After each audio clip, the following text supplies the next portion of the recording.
For more on President Putin's visit to North Korea, let's speak now with Robert Manning. He's a distinguished fellow at the Strategic Foresight Hub at the Stimson Center. He's joining us this morning from Washington, D.C. So, Robert, some are calling it a lonely bromance, but how would you characterize the relations between the leaders of Russia and North Korea, and how concerned should U.S. and its allies be of this deepening military and political ties between the two countries?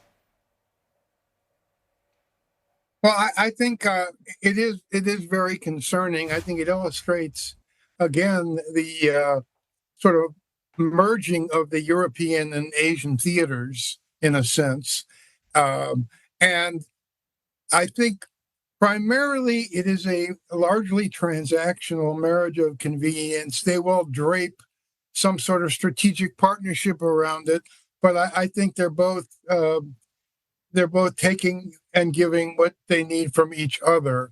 Putin offers North Korea balancing China, which is up until Ukraine was responsible for 90% of North Korea's trade. Putin can supply food through wheat, supply fuel, and for Putin, North Korea can supply weapons. We know at least 10,000 containers of ammunition and military equipment have gone from North Korea to Russia. And I think it's maybe a measure of desperation that Putin is coming to the 198th economic country in the world to get support for his war. And I think there'll be a number of possible developments. One, I think you'll see some agreement, whether it may be clandestine, but there are several thousands of North Korean workers in Russia. Russia has a manpower problem because they're drafting so many working age youth. So I wouldn't be at all surprised if North Korea agrees to send thousands more North Korean workers to Russia. That's one. I wouldn't be surprised either that the North Korean factories that are producing these ammunition and missiles and so on are all Soviet-era vintage factories, and it may be that Putin offers to refurbish them so they can more efficiently create weapons that they can sell or trade, I would say, to Russia in exchange for more oil, for more wheat.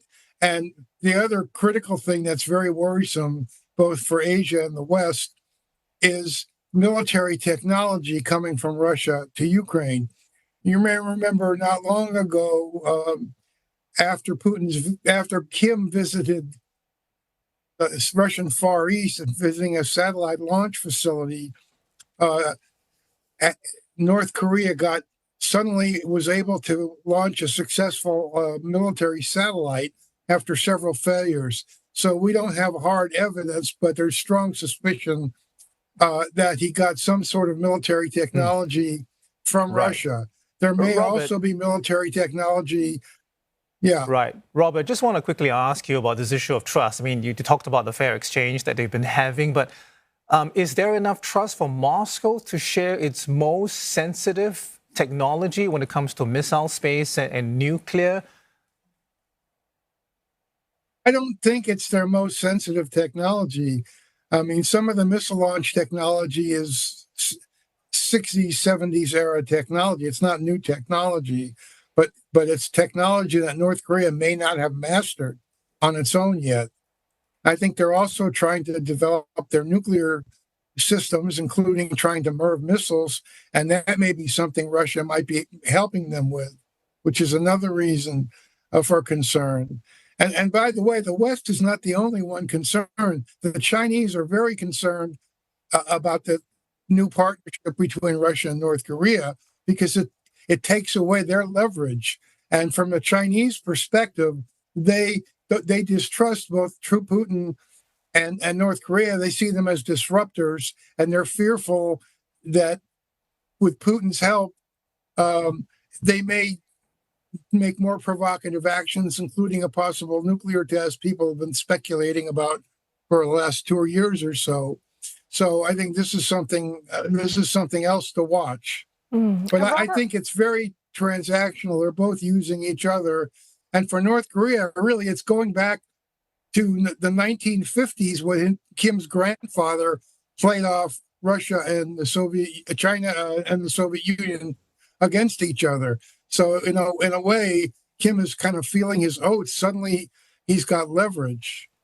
Indeed. And Robert, we know that weapons transfers from heavily sanctioned North Korea violate at least 10 UNSC resolutions, right? But what sort of legal or non-legal barriers are in place for North Korea-Russia arms trade? And what are some of the loopholes that could allow it to expand? I suspect all their trade will not be in dollars. It might be in RMB. The vast majority of Russia's trade now, since they've been isolated from the Western financial system, is in RMBs. And they both trade significantly with China, so I wouldn't be at all surprised.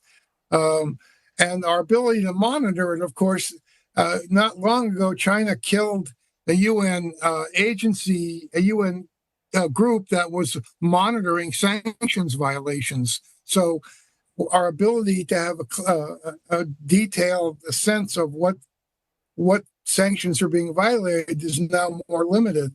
I think that legally, I don't think that the Russians are no longer concerned about their Security Council commitments. They violate them at will.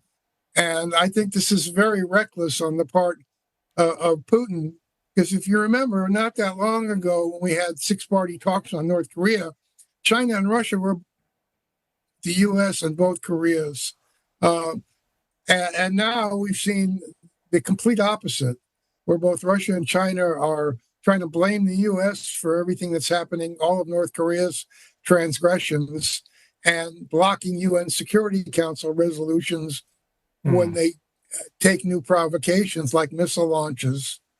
Right, understood. Robert, we have to leave it there and have to go. Thank you so much for joining us on the show today. Robert Manning is Distinguished Fellow with the Strategic Foresight Hub at the Stimson Center. He joins us there from Washington, D.C.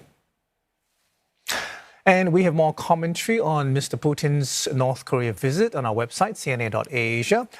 In this opinion piece, one observer explains why this trip serves as a notice to the U.S. and its allies that the battle lines are being redrawn.